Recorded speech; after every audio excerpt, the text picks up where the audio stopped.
oportunidades em que podemos encontrar pessoas dedicadas a agregar outras, reunir outras para reunir e refletir acerca da vida maior, isso desperta em nós a esperança de dias melhores, que certamente encontra-se na prática e na divulgação daquilo que propõe Jesus.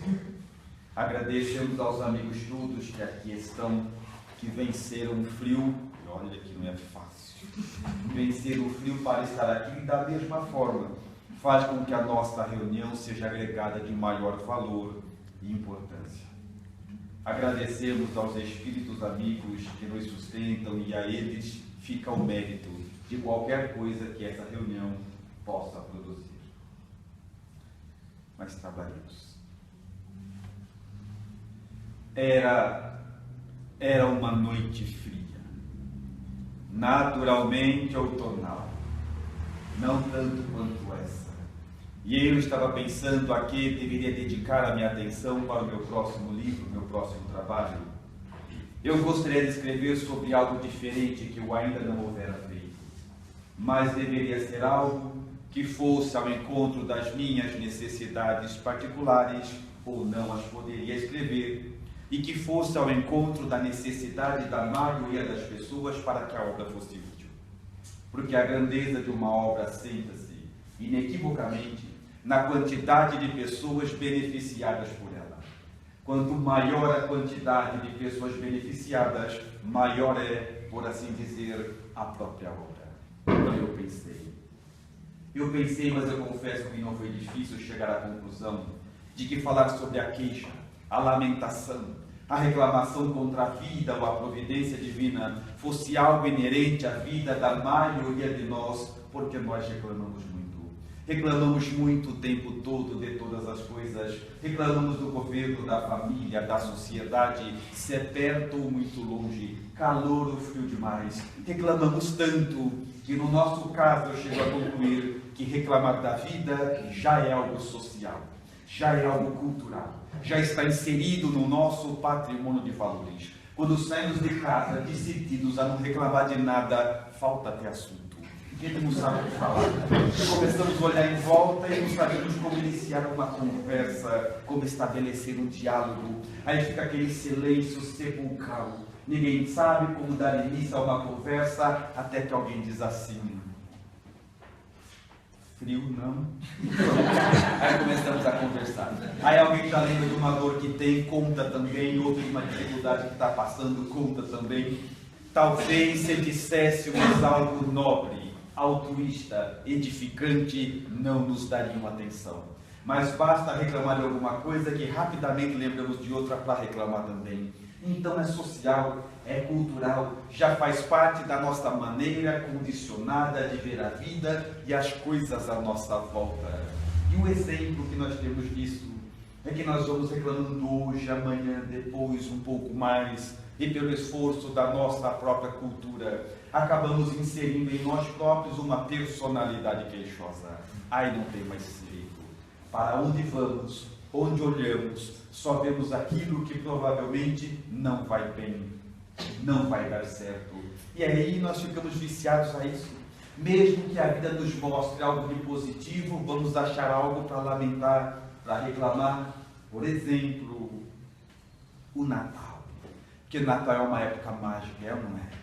Todos ficamos motivados pela causa do Cristo, tocados pelo impulso fraternal, mas como somos espíritas, mas ainda materialistas, queremos traduzir de forma material aquilo que é de caráter espiritual. Então enfeitamos as nossas casas, compramos presentes, muita comida, muita bebida, tudo em fartura. Assim os parentes vêm e pensam que a gente está bem. Arrumamos toda a mesa, tomamos de uma árvore de Natal, levamos para a nossa casa. Aqui tem loja de R$1,99.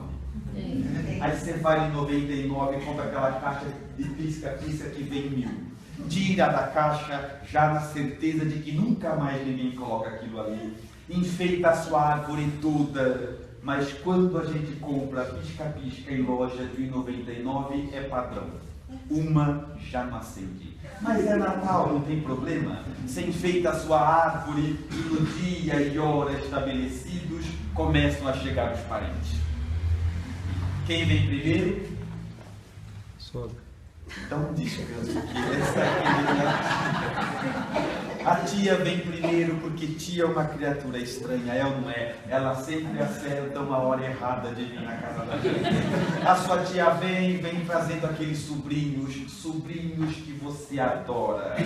Adora porque é espírita. Eles entram e vão desmontando toda a festa que você montou, mas 30 segundos depois, a sua tia olha para a sua árvore de Natal e diz assim, ó, olha lá, tem uma que não acendeu, ó.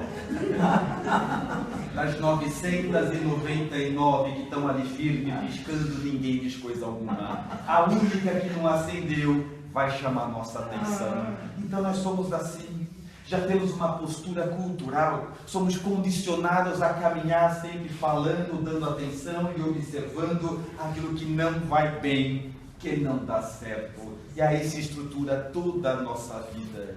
No entanto, quando olhamos para o Evangelho, e o Evangelho é fonte de resposta a todas as indagações da alma humana, percebemos uma contrariedade. Porque o Evangelho diz de que ninguém tem uma cruz mais pesada, cujos ombros não tenham força para suportar. O Evangelho diz que se o teu problema é grande, é porque o teu ombro é forte. Não obstante a isso, algumas vezes na vida prática, na vida cotidiana, não é assim que acontece. Somos expostos a problemas tão grandes, mas tão grandes, que muitas vezes achamos que não vamos aguentar. E muitos não aguentam, sucumbem, entregam-se aos corredores sombrios da loucura, tornam-se alienados pela obsessão, vão às portas do suicídio. Mas o Evangelho não poderia equivocar-se. E se ele diz que se você tem um problema, é porque tem força e vitalidade para resolver esse problema, então é porque é real. Mas para entendermos esse axioma, porque a vida prática diz uma coisa e o Evangelho outra, eu convido os amigos a visualizarem, imaginarem uma caixa d'água. Imagine uma caixa d'água. E um cano que evidentemente a abasteça de água. Mas uma caixa d'água que está trancada, está vazando. Por mais que o cano a abasteça de água, ela nunca vai estar cheia porque está vazando. A mesma coisa acontece conosco. Chegamos na casa espírita, nos submetemos aos tratamentos que ela oferece, ao estudo, à palestra, ao passe, nos abastecemos. E quando saímos daqui, vamos reclamando da vida. Obra grandiosa de Deus. Reclamamos das pessoas, do trabalho, do clima, dos parentes difíceis. Reclamamos e jogamos fora tudo que adquirimos na casa espírita. Ou mesmo nas nossas casas. Nos fechamos no nosso quarto, nos entregamos à oração, pedimos luz e o Senhor atende. E quando acabamos a nossa oração, começamos a reclamar da vida. De acordar cedo no dia seguinte, o mesmo trabalho, tudo igual, os parentes que nos dão os problemas, reclamamos e jogamos fora tudo que adquirimos com a oração. Pérolas aos porcos, mais uma vez, diria Jesus. Então, sempre que reclamamos da vida, desperdiçamos tempo e vitalidade, porque no fim temos que fazer o que deve ser feito. Mas eu tenho um exemplo particular que ilustra bem essa minha teoria de que sempre que reclamamos da vida, desperdiçamos tempo e vitalidade, porque depois temos que fazer de qualquer forma o que deve ser feito. Eu viajei, fui convidado para fazer palestra no estado aqui próximo. Marcamos com um ano de antecedência e a vida viajou rápida. Uma semana mais ou menos antes de eu ir para lá, um dos amigos de lá me ligaram e me disseram o seguinte: Roosevelt, já que é a primeira vez que vem para o nosso estado, não conhece nada nem ninguém, vou lhe fazer uma proposta. Ao invés de ficar nos hotéis, fica em casa.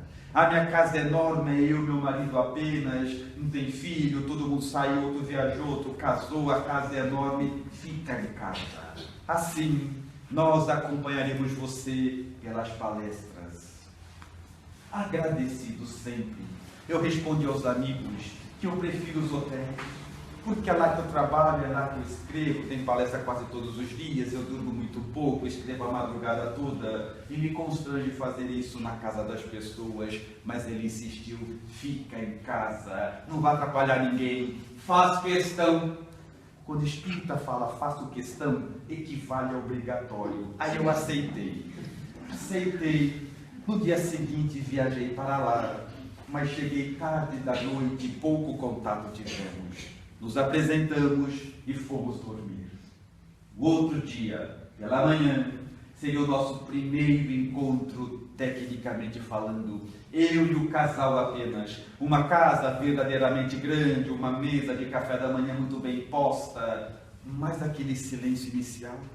Eu não conhecia os amigos, nem eles a mim. Ninguém sabia como iniciar uma conversa, como iniciar um diálogo. Aquele silêncio sepulcral.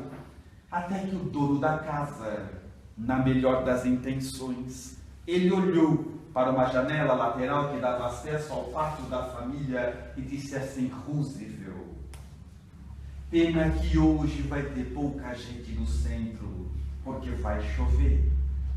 A mulher dele, impulsionada ao menos pela curiosidade, olhou pela mesma janela e disse: não, hoje não chove. Ele disse: chove porque sempre que eu digo que chove, chove. Ela falou: não, sempre que você diz que chove, nunca chove. Chove, não chove, chove, claro que chove, não chove. Um deles olhou para mim e falou: Roosevelt, chove ou não chove? Falei: o que eu faço agora? Acabei de chegar. Brigo com ele ou brigo com ela? E o que é pior, eu tinha 4 dias para ficar lá, eu estava só chegando. Então nós somos assim, reclamar porque na palestra eu ia, nem que fosse o dilúvio, eu ia.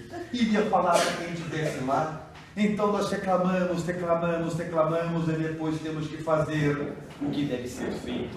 É um vício moral. E para piorar a situação, agora eu tinha o casal posto à minha frente, esperando uma resposta que eu não sabia qual era. Ele veio o pensamento aos amigos espirituais e pedir socorro. E aquele que me atende às necessidades do coração me deu uma ideia, foi o melhor que eu pude fazer. Eu olhei para o casal bem sério e falei assim: o negócio é o seguinte, daqui para cá chove. Ia fazer o que? Brincar com eles? Eu não. Daqui para cá vai ser uma secura só. Então nós somos assim, brigamos, discutimos, discordamos e depois temos que fazer o que deve ser feito. É um vício comportamental. Mas voltando para o Evangelho, que é fonte de tudo aquilo que necessitamos para uma vida com retidão moral, encontramos uma contribuição notável dele em Romanos, capítulo 8, versículo 28, e que diz o seguinte: tudo coopera para o bem quando se caminha para Deus. A acepção é notável, porque ela diz que absolutamente tudo, e tudo no sentido mais amplo da palavra, que acontece na minha ou na sua vida, por mais constrangedor que seja, coopera para o nosso bem. Tudo coopera para o bem. Quando se caminha para Deus, é a única condicional.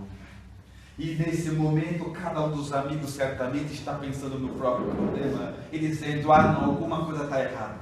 Porque na minha vida eu tenho um problema tão grande, mas tão grande, que eu não vejo nada de bom. É só tristeza e dor.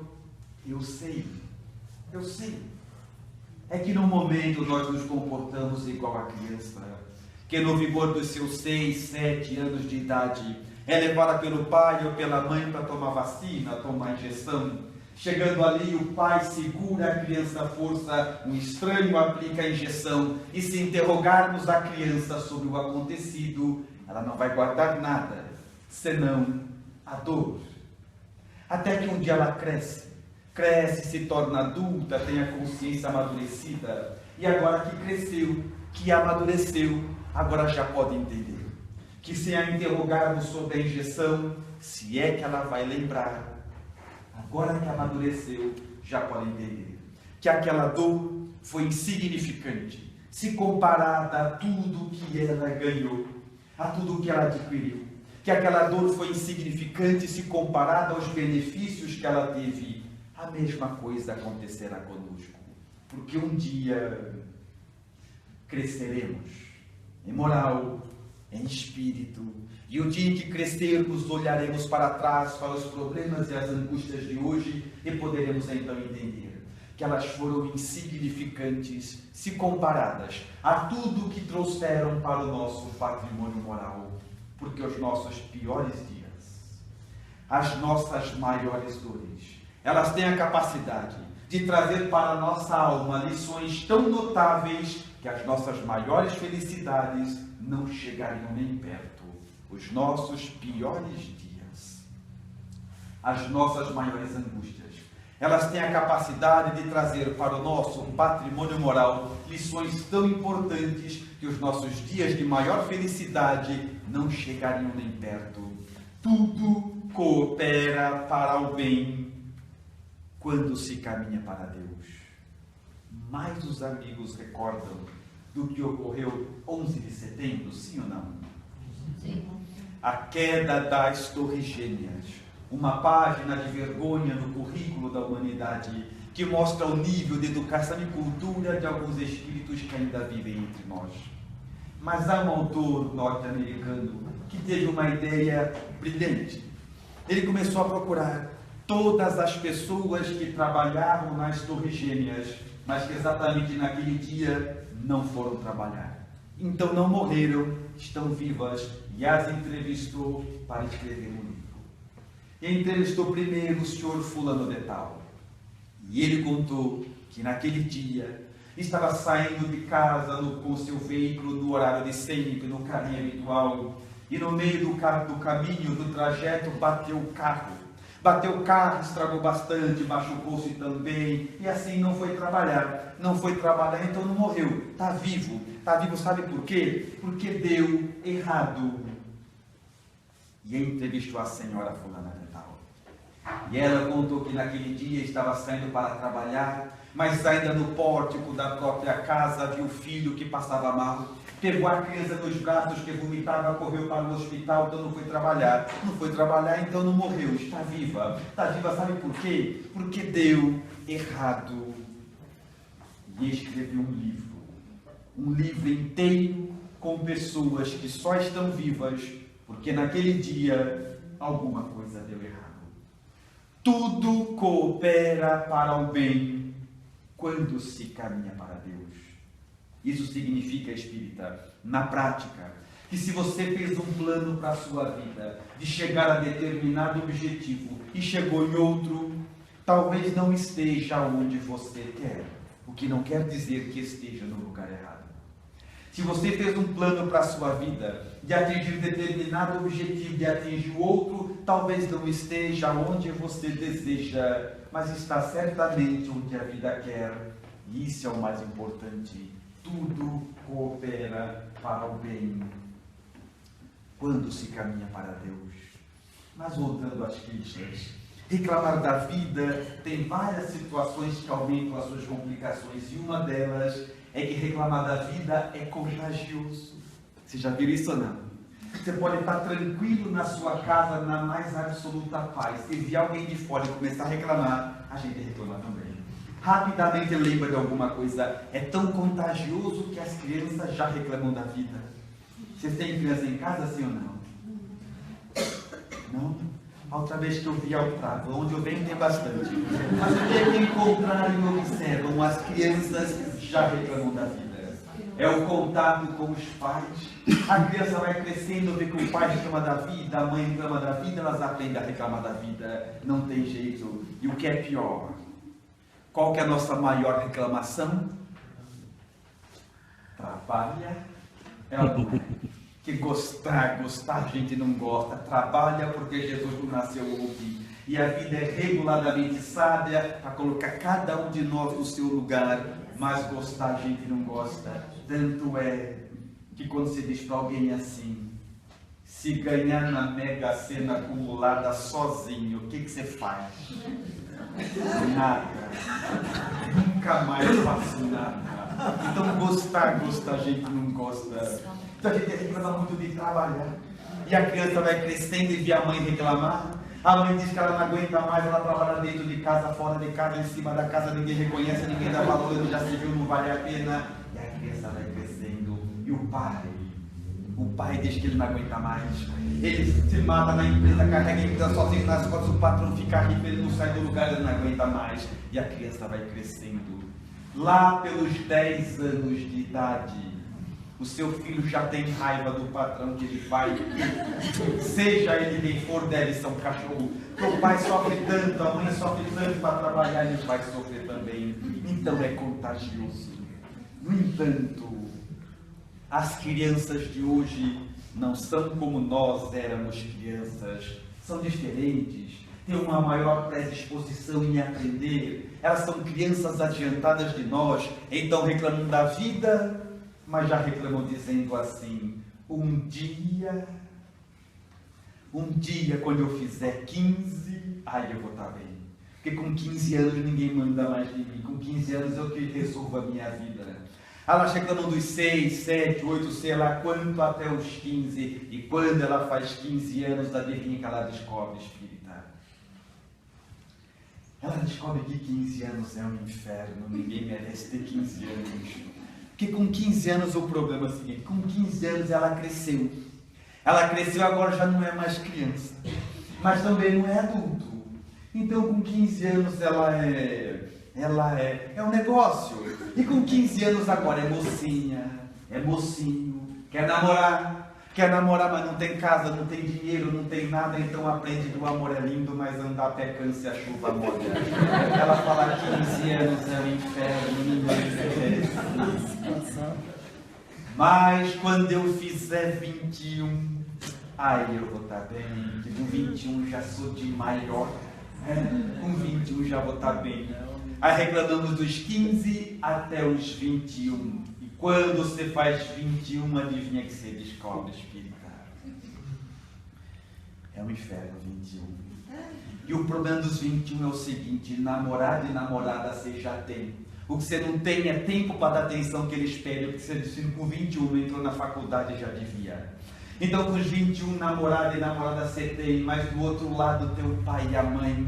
E todo mundo pedindo a sua atenção. Enquanto os namorados querem atenção, o pai fala: vai meu filho, estuda, trabalha, se empenha, é agora ou nunca meu filho. Eu comecei na sua idade, começa.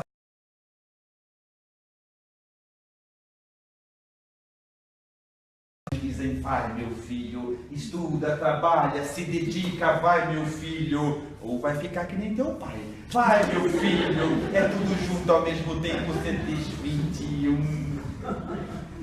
21 ninguém merece. Mas se eu continuar me dedicando, lá para os 35 eu já estou bem. Aí reclamamos dos 21 aos 35, e quando você faz 35, adivinha que você descobre, espírita?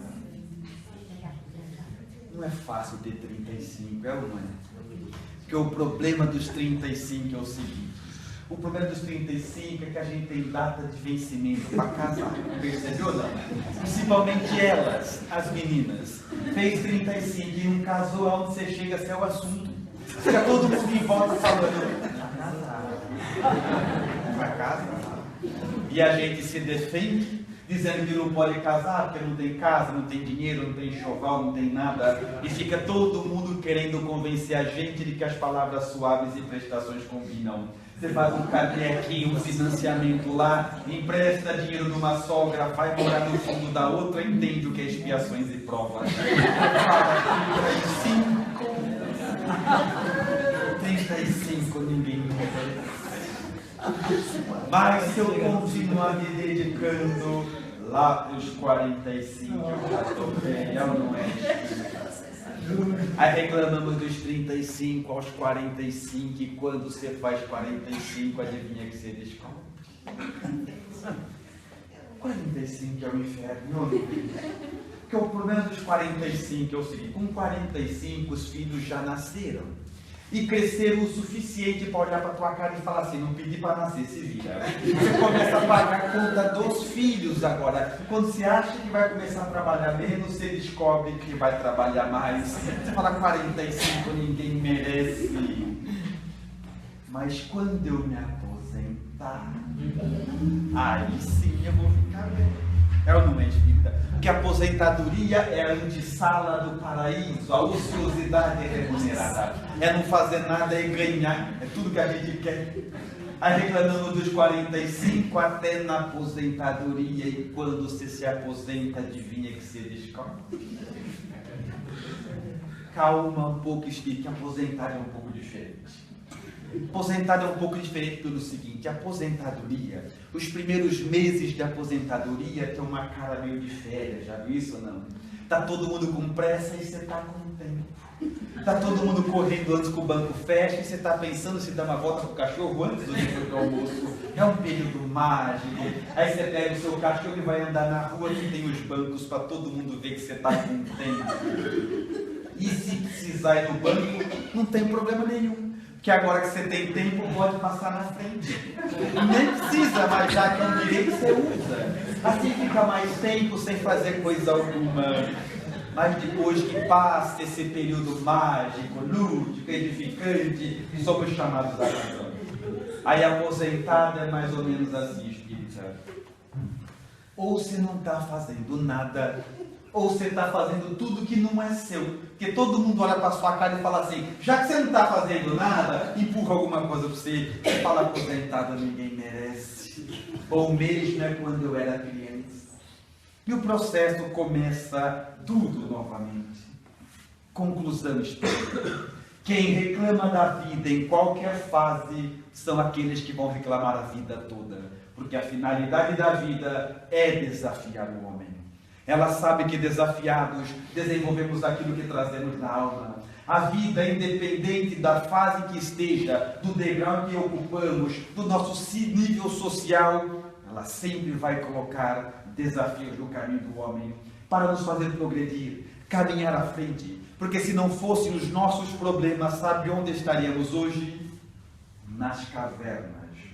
Foi na luta para resolver os nossos problemas, para buscar uma vida melhor, que desenvolvemos a nossa inteligência, o nosso senso moral, devemos todo o nosso adiantamento aos nossos problemas. Quem não entender isso, não vai saber a diferença entre ter problema e ser infeliz, porque uma coisa não tem nada a ver com a outra. Ter problema é uma situação natural ao nosso estado de educação e cultura. Ser infeliz é uma escolha. Ou desenvolvemos em nós a nossa terapia de queixa, ou nunca entenderemos o método de Jesus na edificação do homem. Mas esse livro, esse nosso trabalho, Terapia de Queixa, ele tem o prefácio escrito pelo maestro João Carlos Martins, que é considerado um dos maiores exemplos de superação do mundo. E o exemplo dele é espelho para todos nós. Ele começou a tocar música aos 8 anos de idade, aos 12 tinha uma carreira nacional. Aos 18, uma carreira internacional. Vindo a ser considerado o maior intérprete de Johann Sebastian Bach do mundo. Mas aos 26 anos, ele que era pianista, vivia das mãos, caiu, levou um tombo à toa e machucou justamente o quarto dedo da mão direita, que perdeu completamente o movimento. Iniciava-se nesse momento o desenvolvimento de uma nova técnica, onde ele, enquanto buscava a reabilitação do dedo machucado, ficava para os outros suprirem a falência dele, e quando conseguiu, foi acometido pela lepra. A lesão por esforços repetitivos que lhe furtou novamente da vida a música. Iniciava-se nesse momento o desenvolvimento de uma nova técnica. Enquanto entregava-se a tratamento, desenvolveu uma maneira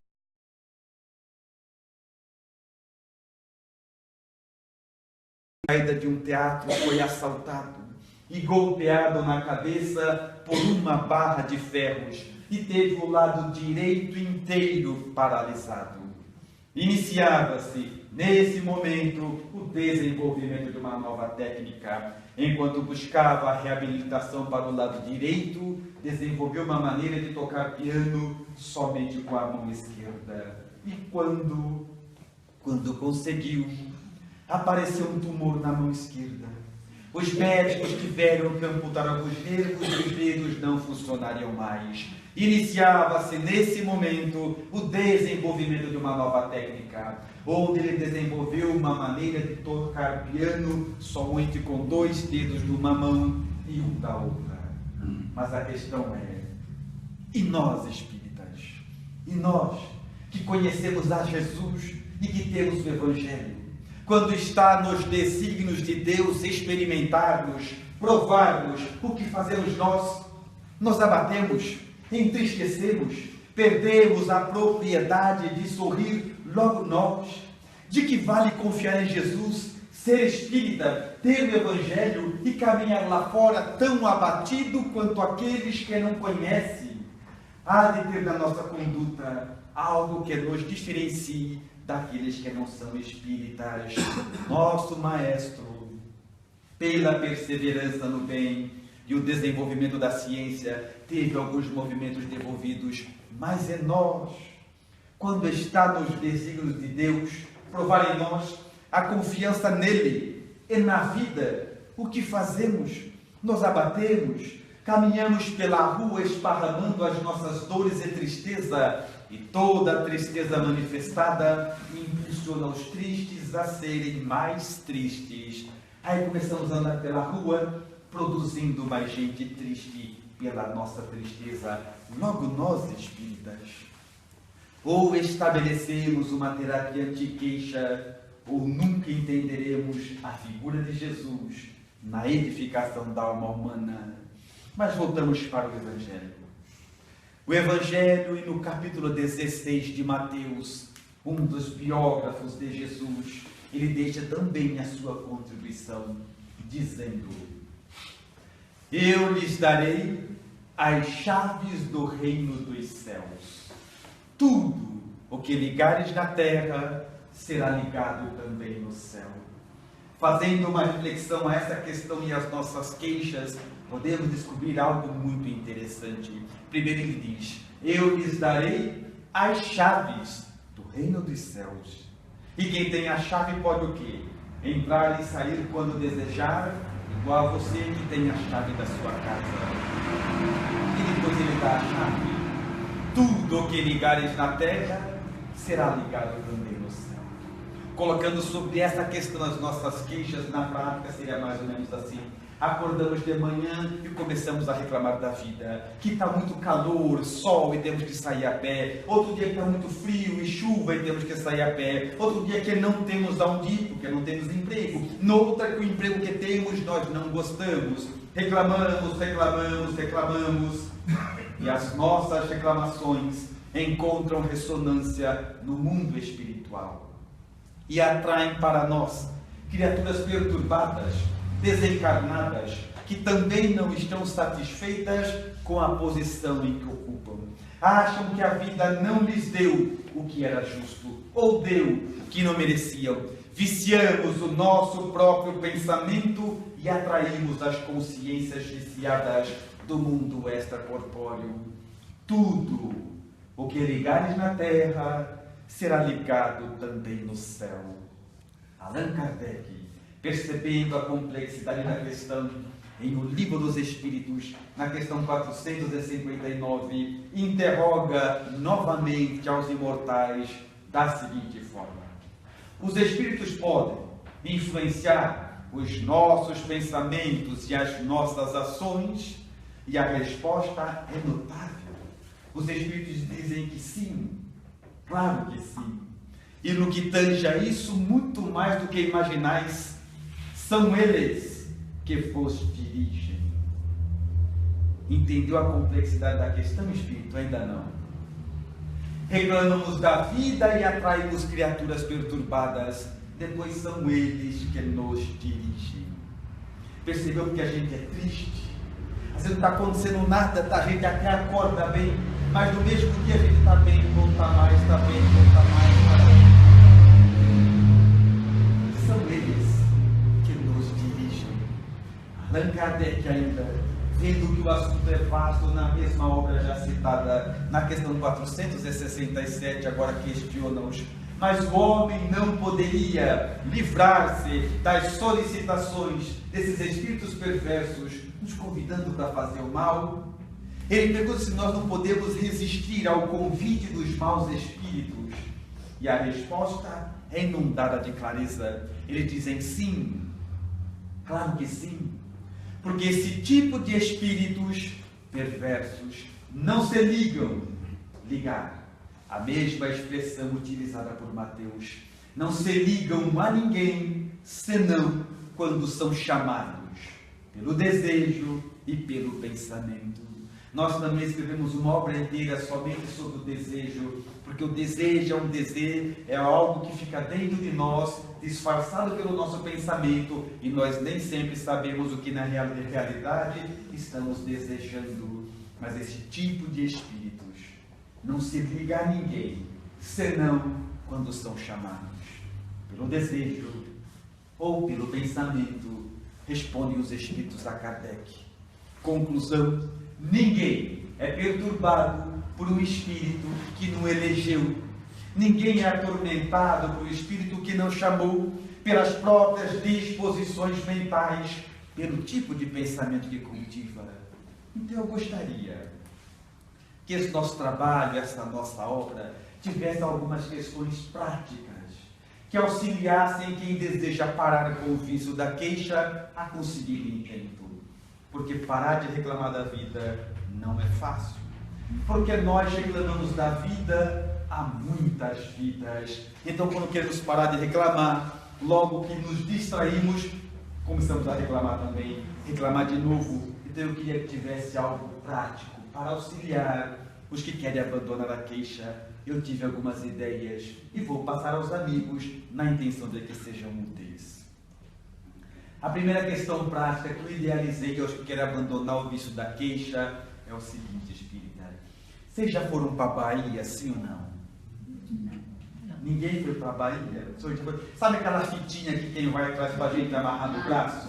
É barato, você compra um feixe, dá para a família inteira. E para cada um que você dá, você fala assim: trouxe só para você. A gente gosta mais da exclusividade do que da fitinha. Pega uma fitinha daquela, quem não foi não tem problema, passa no bazar e compra, pode ser genérica. Amarra no seu braço. Mas quando se amarrar, não tem nada de místico. Você vai amarrar um lembrete, você vai dizer assim: toda vez que eu olhar para a fitinha, eu vou lembrar de não reclamar da vida. Porque nós só precisamos de algo material que nos lembre de uma proposta espiritual. Porque a nossa confiança em Deus é uma confiança mais ou menos. Já viu isso, Vitor? Não. Uma confiança meia boca, né? A gente confia em Deus dependendo dos acontecimentos aqui embaixo. Quando aqui a coisa está indo bem, a nossa confiança em Deus é uma. Quando a coisa aqui fica feia, a confiança é outra. Tanto que cremos que Deus fez os sóis, as galáxias, as estrelas, a natureza reguladamente sábia, só errou na tua vida. Então a nossa confiança em Deus é mais ou menos, uma confiança meia boca. Tanto é que quando alguém que a gente não gosta bate o carro, alguém que a gente não gosta bate o carro, o que a gente fala, espírita? Está vendo como Deus sabe o que faz. Quando a gente bate o carro e fala: cadê Deus? Eu vou no centro, tomo passe, devo ar, faço palestra, bato o carro, cadê Deus? A nossa confiança é mais ou menos. Como a finalidade da vida é te pegar, ela vai te pegar, espírita. E quando ela te colocar à prova, olha para a fitinha, fica quieto e passa com dignidade, porque assim se comportam os espíritas. É a primeira questão prática. A segunda é o seguinte: eu percebi que a gente reclama da vida, porque quando alguma coisa dá errado, a gente não sabe o que falar. Dá uma coisa errada, você vai falar o quê? Oba, ainda bem, não dá certo. Aí eu pensei, eu preciso bolar uma frase, para ficar decorada na ponta da língua, para falar sem pensar. Quando algo der errado, ao invés de reclamar, eu falo essa frase. Mas que frase? É prosseguir estudando. Prosseguir estudando, porque espírita que é espírita vai estudar para sempre. Muitas vidas, todas. E aí, estudando, eu descobri uma coisa interessante. Eu percebi que todos nós aqui, planeta Terra, Todos nós estamos aqui para se tratar de alguma coisa, percebeu já ou não? Uns estão aqui para tratar a violência, a maledicência, a prepotência, a arrogância, os piorzinhos, tudo isso junto. Mas todo mundo está aqui para se tratar de alguma coisa. Eu falei, já sei o que eu vou fazer. Você vai fazer o seguinte, espírita. Quando você for em casa, chega na sua casa, vai no computador, senta na frente do computador, pega uma folha de sulfite e escreve bem grandão assim, ó, estou em tratamento. Imprime algumas cópias, poucas, 40. Pega na sua sala, na cozinha, no banheiro, no corredor, no ambiente de trabalho, no seu carro, em todo lugar que você passa, você prega, até você decorar, até ficar na ponta da língua. Quando a vida te desafiar e colocar um obstáculo, ao invés de reclamar, o que você fala, espírita? Estou em tratamento. Eu acho que eu não fui claro. Tem algumas pessoas que ficaram olhando para mim sem saber o que falar. Acho que eles não sabem. Eu vou tentar de novo. A culpa não é de vocês, a culpa é minha. Eu vou tentar de novo, espírita. Vamos na prática, vamos na prática. Espírita, se acorda de manhã. De manhã. Fitas fazem de manhã.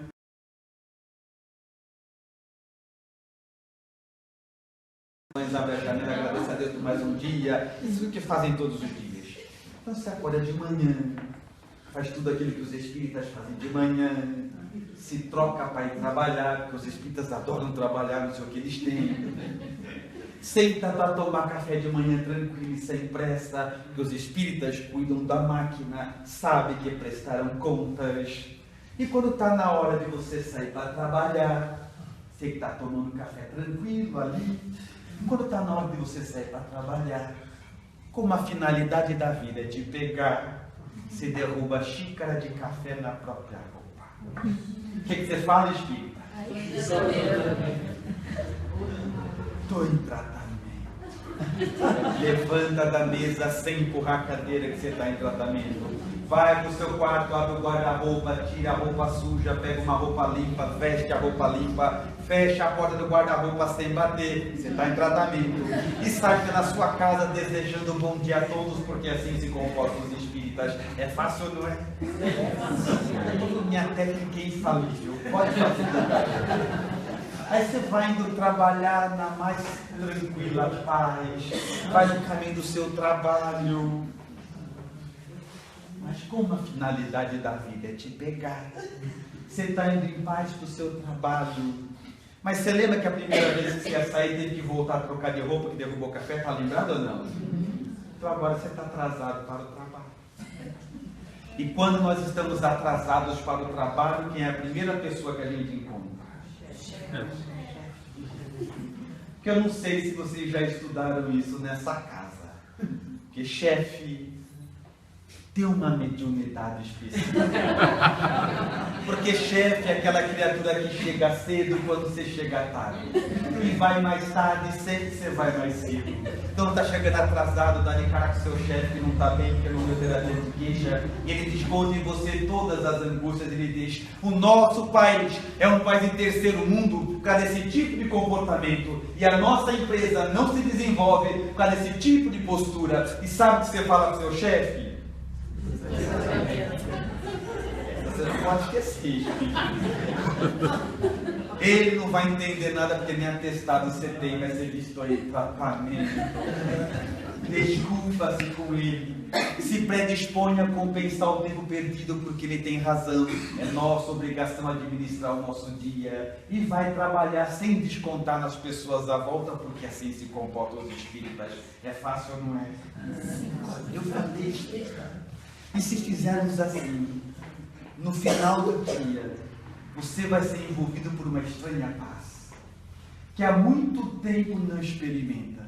E é essa paz que nos vai ensinar o seguinte, de olharmos para Jesus e dizer, Senhor, agora eu entendi, que vivo na situação adequada ao que devo experimentar. Tenho a situação financeira ideal ao que vim aprender. Experimento a condição de saúde mais adequada ao que me compete realizar. Pode me provar à vontade. Hoje eu entendi que não permitirias que eu sofresse uma vírgula sem que não fosse útil ao meu desenvolvimento moral. Só assim vamos entender ou estabelecemos uma terapia anti-queixa, ou Jesus será sempre um desconhecido para nós. E por fim, a última questão prática que eu idealizei, eu acho que quero abandonar o vício da queixa, é uma terapia auxiliar, que eu chamo de terapia do elogio.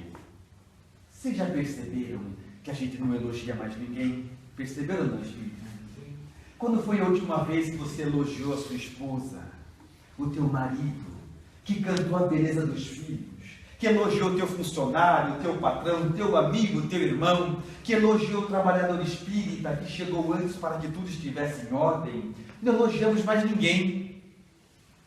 Se errarem, falaremos. Se falharem, nós não vamos deixar passar. Nós não elogiamos mais ninguém. E acabamos ficando com uma visão tétrica, escura, fria da vida, o que é natural, porque todo aquele que vê a vida como um campo de batalhas terá sempre inimigos à sua frente como reflexo da própria mente. Então nós temos que tratar isso. É o seguinte, espírita, o que você vai fazer? Presta atenção que é tratamento, não pode pular dia, sábado, domingo, feriado.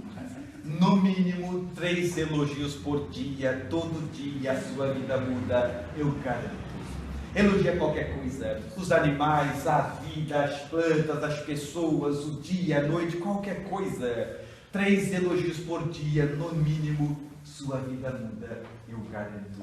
Mas entenda bem, espírita, não é para avaliar se as outras pessoas merecem ou não nosso elogio. Isso não é problema nosso, é delas. Nós é que temos que aprender a elogiar. A ver o heroísmo que existe nas pessoas simples, a beleza que está em toda parte. 3 elogios por dia, todo dia, a sua vida muda, eu garanto. É resultado garantido ou sua perturbação de volta? Pode fazer que eu sei o que eu estou falando. E quem dá essa garantia é Jesus, no Evangelho, quando afirma que se os seus olhos forem bons, todo o seu corpo terá luz.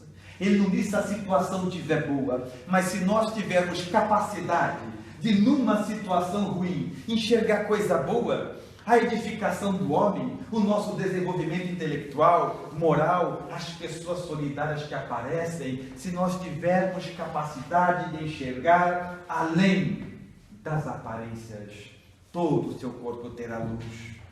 Mas antes de terminarmos, eu gostaria de dividir com os amigos um resultado dos meus estudos pessoais, porque eu estou convencido que desde a formação do nosso planeta há milhões de anos atrás até hoje, nunca foi tão fácil viver como é hoje. Alguém deveria contestar dizendo: você está louco, você está falando isso, você não sabe como é a minha vida, se você soubesse como eu sofro, quantos problemas eu tenho, você não estava falando disso. Eu sei. Eu também tenho muitos problemas. Mesmo assim, nunca foi tão fácil viver como é hoje. Basta olhar para trás. Aqueles que vieram antes de nós, eles enfrentaram várias situações. Para servir a Jesus, tinham que dar a vida nas arenas de Roma, enfrentar as fogueiras da Inquisição. Nós, para servir a Jesus, temos que ser gentil com as pessoas, paciente com os parentes, os familiares, trazer os nossos filhos para a casa espírita e para Jesus. Nunca foi tão fácil viver como é hoje. Alguém diria: mas Lúcio, hoje a vida está cada vez pior. Engano seu. Olha para ontem. Para a bagatela de 100, 200 anos, quanto nós vencemos as guerras mundiais, o nazismo, a escravidão no Brasil, a Santa Inquisição, são páginas e mais páginas de vergonha, e nós vencemos todas. Muitos ainda temos, mas nunca foi tão fácil viver. Alguém poderia insistir: Rússio, você está enganado, porque lá em São Paulo eu vi na televisão, um pai e uma mãe jogou o próprio filho pela janela do prédio. Eu sei, mas vocês estão aqui procurando Jesus, isso não conta? Numa noite fria, renunciando ao calor da coberta para estar aqui, isso não conta? Vamos só ficar contabilizando os que estão fora do caminho, os irmãos equivocados? Alguém insistiria: mas no Rio de Janeiro ele está com fogo em ônibus com gente dentro. Eu sei, mas nunca tivemos tanto centro espírita, tantas igrejas evangélicas, Tantas igrejas católicas, tantas maçonarias, tantas ONGs, tanta gente organizada para resolver problema social que diretamente nem são deles. Isso não conta. Claro que a vida está melhor, nunca foi tão fácil. Problemas temos. A finalidade da vida é desafiar o homem para nos fazer progredir. Mas espírita que já aprendeu a ver a vida como espírita, olha de cima para baixo. Então sabe que nessa aparente bagunça existe a Jesus, sustentando a tudo e a todos. E a nossa parte é caminhar com alegria, confiar seguros da existência de Jesus. Porque se somos filhos de Deus, temos que desse Pai trazer traços de caráter que ateste essa paternidade e gratidão. Por termos a doutrina espírita na nossa vida, elevamos o pensamento agradecendo e dizendo: Senhor, imundas-me no esplendor da tua luz, e contudo cego não te vejo. Falas-me na eloquência do teu verbo, e no entanto surdo não te ouço. Abrasas-me na ardência do teu amor, e no entanto insensível não te sinto. Ó estranha contradição, tu tão perto de mim e eu tão distante de vós. Desvela-me, Senhor, os olhos cegos do orgulho, abre-me os ouvidos surdos da vaidade, sensibiliza meu coração duro de maldade, para que eu possa encontrar a tua divina grandeza na intimidade do meu ser. Pela atenção com que me ouviram, muito obrigado, Senhor.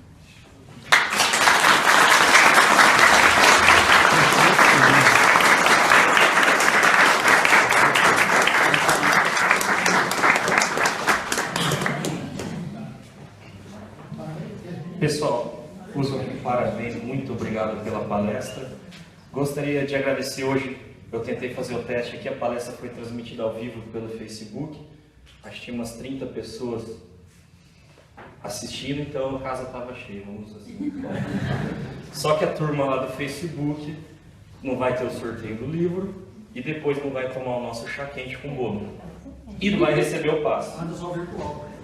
Só virtual. Então a turma do Facebook, semana que vem, venham até o centro, aí tomarão chá, comerão um bolo, receberão um passe e concorrerão ao livro espírita. E, obviamente, receberão grandes lições da nossa doutrina. Rússio, eu agradeço muito a sua presença. Nicole. Rússio, fala o número de 1 a 37. 18. Número 18? Eu. Aí ganhou Ela já vai montando uma biblioteca na casa dela. Pessoal, nós agradecemos muito a presença de cada um. Nós vamos dirigir ao passe. O Roosevelt trouxe alguns livros para venda. Qual valor? 25 reais cada livro, inclusive o livro que sustenta a palestra.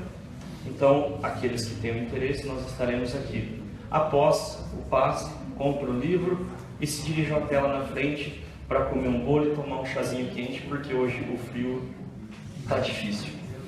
Eu vou convidar o amigo Marildo para fazer a prece de encerramento.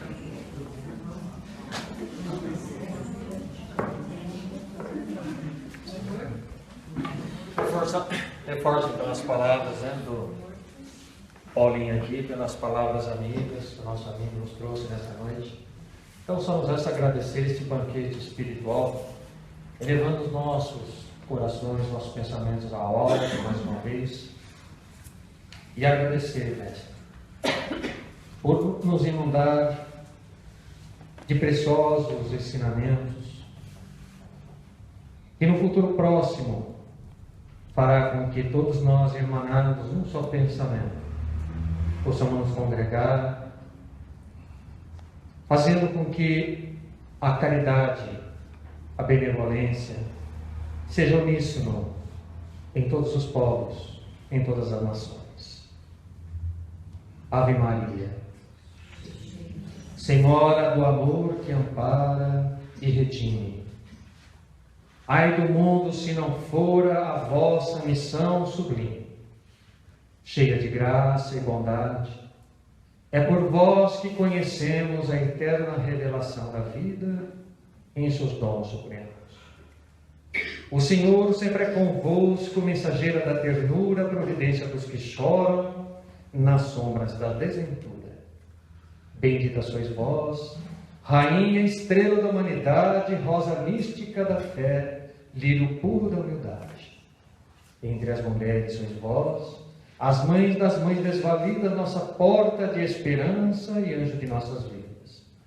Bendito o fruto imortal da vossa missão de luz, desde a paz na manjedoura, as dores além da cruz. Assim seja, que a sua paz permaneça conosco.